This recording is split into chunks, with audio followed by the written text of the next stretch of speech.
Good morning, mortgage tip of the day. So normally I talk about like a product or something, but I've had so many calls and emails about the banking crisis. So wanted to say a couple of things about that, just so you can share it with your clients.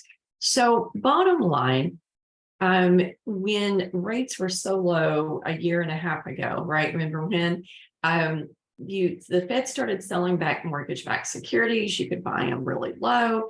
Then banks would borrow against that money. But now they're paying dividends around 4%. So here's just simple math, right? You can't make 2% on something and give away 4% without some type of deficit in the banks.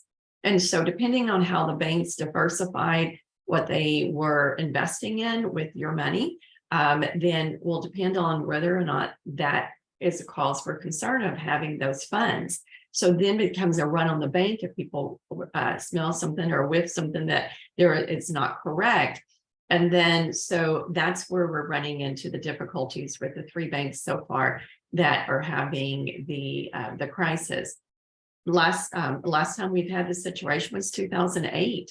If you guys remember, 14 years ago, so it was a long time ago. So many of those in the business were not in the business at that time. So is it something that calls for alarm? I think it will work its way out. We did in 2008, and that was a lot worse. So it's a little bit different because of the factors that came into place, but that's pretty much where your bottom line is why you're having this run on the bank. So, and why you're having the crisis that you're hearing in the news and that kind of thing. Just simple math. You can't pass out 4% on dividends, and when you're only receiving 2% in what you invested. So that's it. Banks are only required to keep 10% of their deposits.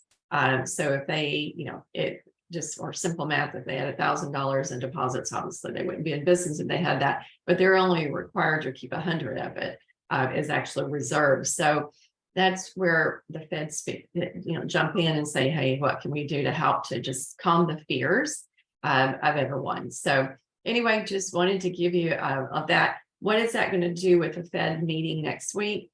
I actually think, depending on I may change my mind by the end of the week, but it could stop the Feds from raising Fed fund rates one time. Is that the end of it? No, probably not. But it could happen on this time just to calm some fears. So anyway, we'll see what happens. I'll keep you abreasted, and I hope that helps a little bit in the explanation. And you have a blessed day. We're here if you need us. Always here for mortgage. It's still a great time to purchase. All right, bye.